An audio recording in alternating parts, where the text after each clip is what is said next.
Assalamualaikum warahmatullahi wabarakatuh. Sebelumnya perkenalkan, nama saya Andri Ramadan dari kelas 12 MIPA 3. Di sini saya akan menjelaskan salah satu materi PPKN pada bab kelas 10 pada bab 5, yaitu tentang integrasi nasional dalam bingkai Bhinneka Tunggal Ika.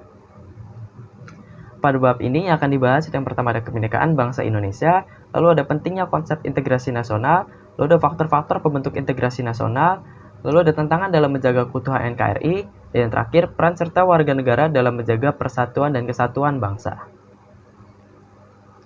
Saatnya kita belajar. Yang pertama, kebinekaan bangsa Indonesia, Bhinneka Tunggal Ika, merupakan alat pemersatu bangsa. Semboyan tersebut tertulis pada kaki lambang negara Garuda Pancasila. Semboyan Bhinneka Tunggal Ika memiliki arti berbeda-beda tetapi satu jua.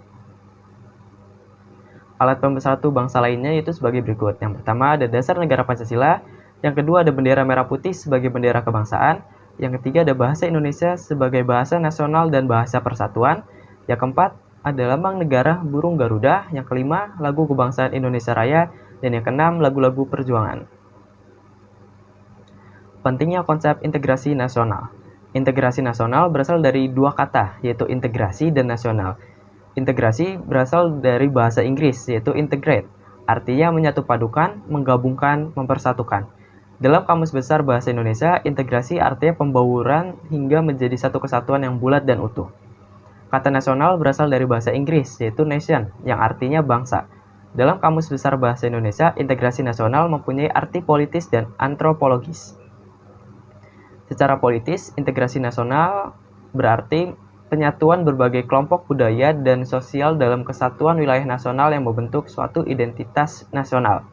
Secara antropologis, integrasi nasional berarti proses penyesuaian di antara unsur-unsur kebudayaan yang berbeda sehingga mencapai suatu keserasian fungsi dalam kehidupan masyarakat. Pendapat para ahli tentang integrasi, yang pertama ada dari Howard Wiggins. Integrasi bangsa berarti penyatuan bagian yang berbeda-beda dari suatu masyarakat menjadi suatu keseluruhan yang lebih utuh atau memadukan masyarakat-masyarakat kecil yang jumlahnya banyak menjadi satu kesatuan bangsa. Menurut Dr. Nazaruddin Samsudin, integrasi nasional ini sebagai proses penyatuan suatu bangsa yang mencakup semua aspek kehidupannya, yaitu aspek sosial, politik, ekonomi, dan budaya. Integrasi juga meliputi aspek vertikal dan horizontal. Menurut J. Sojati Dwiwandono, integrasi nasional sebagai cara bagaimana kelestarian persatuan nasional dalam arti luas dapat didamaikan dengan hak menentukan nasib sendiri. Hak tersebut perlu dibatasi pada suatu taraf tertentu, bila tidak persatuan nasional akan dibahayakan. Menurut Myron Weiner, integrasi menunjuk pada proses penyatuan berbagai kelompok sosial dan budaya ke dalam satu kesatuan wilayah, dalam rangka pembentukan suatu identitas nasional. Dari pengertian sebelumnya dapat disimpulkan bahwa integrasi nasional bangsa Indonesia berarti hasrat dan kesadaran untuk bersatu sebagai suatu bangsa menjadi satu kesatuan bangsa secara resmi dan direalisasikan dalam satu kesepakatan atau konsensus nasional melalui Sumpah Pemuda pada tanggal 28 Oktober 1928. Syarat integrasi. Yang pertama, anggota-anggota masyarakat merasa bahwa mereka berhasil saling mengisi kebutuhan-kebutuhan antara satu dan lainnya. Yang kedua, ada terciptanya kesepakatan atau konsensus bersama mengenai norma-norma dan nilai-nilai sosial yang dilestarikan dan dijadikan pedoman. Yang ketiga, norma-norma dan nilai-nilai sosial dijadikan aturan baku dalam melangsungkan proses integrasi sosial. Faktor-faktor pembentuk integrasi nasional. Yang A. Ada faktor pembentuk integrasi nasional, dan B. Faktor penghambat integrasi nasional. Faktor pembentuk integrasi nasional. Yang pertama, adanya rasa senasib dan seperjuangan yang diakibatkan oleh faktor sejarah. Yang kedua, adanya ideologi nasional yang tercermin dalam simbol negara, yaitu Garuda Pancasila dan semboyan Bhinneka Tunggal Ika. Yang ketiga, adanya tekad serta keinginan untuk bersatu di kalangan bangsa Indonesia, seperti yang dinyatakan dalam Sumpah Pemuda. Yang keempat, adanya ancaman dari luar yang menyebabkan munculnya semangat nasionalisme di kalangan bangsa Indonesia. Yang kelima, penggunaan bahasa Indonesia. Yang keenam, adanya semangat persatuan dan kesatuan dalam bangsa, bahasa, dan tanah air Indonesia. Yang ketujuh, adanya kepribadian dan pandangan hidup kebangsaan yang sama, yaitu Pancasila. Yang kedelapan, adanya jiwa dan semangat gotong royong, solidaritas, dan toleransi keagamaan yang kuat. Yang kesembilan, adanya rasa senasib sepenanggungan akibat penderitaan penjajahan. Yang kesepuluh, adanya rasa cinta tanah air dan mencintai produk dalam negeri. Faktor penghambat integrasi nasional. Yang pertama, kurangnya penghargaan terhadap kemajemukan yang bersifat heterogen. Yang kedua, kurangnya toleransi antar golongan.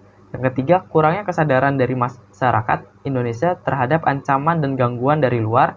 Yang keempat, adanya ketidakpuasan terhadap ketimpangan dan ketidakmerataan hasil-hasil pembangunan. Tantangan dalam menjaga keutuhan NKRI. Tantangan di lingkungan internal Indonesia adalah mengawal NKRI agar tetap utuh dan bersatu. Di sisi lain, ancaman terhadap kedaulatan masih berpotensi, terutama yang berbentuk konflik perbatasan, pelanggaran wilayah, gangguan keamanan maritim dan dirgantara, gangguan keamanan di wilayah perbatasan berupa pelintas batas secara ilegal, kegiatan penyelundupan senjata dan bahan peledak, masalah separatisme, pengawasan pulau-pulau kecil terluar, ancaman terorisme dalam negeri, dan sebagainya. Berdasarkan tantangan tersebut, maka visi terwujudnya pertahanan negara yang tangguh dengan misi menjaga kedaulatan dan keutuhan wilayah NKRI serta keselamatan bangsa harus terwujud. Pada dasarnya, perumusan kebijakan umum pertahanan negara dilaksanakan oleh Menteri Pertahanan Negara, sedangkan proses penetapannya dilaksanakan di tingkat Dewan Keamanan Nasional selaku penasehat Presiden RI. Peran serta warga negara dalam menjaga persatuan dan kesatuan. Yang pertama, kesadaran warga negara. Kesadaran adalah sikap mawas diri sehingga dapat membedakan baik atau buruk, benar atau salah, layak atau tidak layak, patut atau tidak patut dalam berkata dan berperilaku. Kesadaran warga negara Indonesia saat ini masih perlu pembenahan. Salah satunya kesadaran dalam bela negara. Memang negara Indonesia tidak sedang dalam kondisi perang, tetapi kesadaran untuk bela negara harus tetap ada dalam bentuk lain demi kemajuan bangsa. 2. Pengertian bela negara. Menurut penjelasan Undang-Undang Republik Indonesia Nomor 3 Tahun 2002 Pasal 9 Ayat 1 tentang pertahanan negara, upaya bela negara adalah sikap dan perilaku warga negara yang dijiwai oleh kecintaannya kepada Negara Kesatuan Republik Indonesia berdasarkan Pancasila dan Undang-Undang Dasar Negara Republik Indonesia tahun 1945 dalam menjamin kelangsungan hidup bangsa dan negara. Bukan hanya sebagai kewajiban dasar manusia, tetapi juga merupakan kehormatan warga negara sebagai wujud pengabdian dan kerelaan berkorban kepada bangsa dan negara. Bela negara yang dilakukan oleh warga negara merupakan hak dan kewajiban membela serta mempertahankan kemerdekaan dan kedaulatan negara, keutuhan wilayah, dan keselamatan segenap bangsa dari segala ancaman. Pembelaan yang diwujudkan dengan keikutsertaan dalam upaya pertahanan negara merupakan tanggung jawab dan kehormatan setiap warga negara. Undang-Undang Republik Indonesia Nomor 3 Tahun 2002 tentang Pertahanan Negara pada Pasal 1 Ayat 1, yaitu pertahanan keamanan negara adalah segala usaha untuk mempertahankan negara, keutuhan wilayah NKRI, dan keselamatan bangsa dari ancaman dan gangguan terhadap keutuhan bangsa dan negara. Bangsa Indonesia mencintai perdamaian, tetapi lebih mencintai kemerdekaan dan kedaulatan. Alinea pertama pembukaan Undang-Undang Dasar Negara Republik Indonesia tahun 1945 menyatakan bahwa sesungguhnya kemerdekaan itu ialah hak segala bangsa, dan oleh sebab itu, maka penjajahan di atas dunia harus dihapuskan, karena tidak sesuai dengan peri kemanusiaan dan peri keadilan. 1. Ancaman. Ancaman adalah usaha yang bersifat mengubah atau merombak kebijaksanaan yang dilakukan secara konsepsional melalui tindak kriminal dan politis. Ancaman militer adalah ancaman yang menggunakan kekuatan bersenjata yang terorganisasi yang dinilai mempunyai kemampuan yang membahayakan kedaulatan negara, keutuhan wilayah negara, dan keselamatan segenap bangsa. Ancaman militer dapat berasal dari luar negeri maupun dari dalam negeri. Beberapa macam ancaman dan gangguan pertahanan dan keamanan negara. Dari dalam negeri, yang pertama ada pemberontakan bersenjata, kedua ada konflik horizontal, yang ketiga ada aksi teror, yang keempat ada sabotase, yang kelima ada aksi kekerasan yang berbau sara, yang keenam ada gerakan separatis atau upaya pemisahan diri untuk membuat negara baru, dan yang ketujuh pengerusakan lingkungan.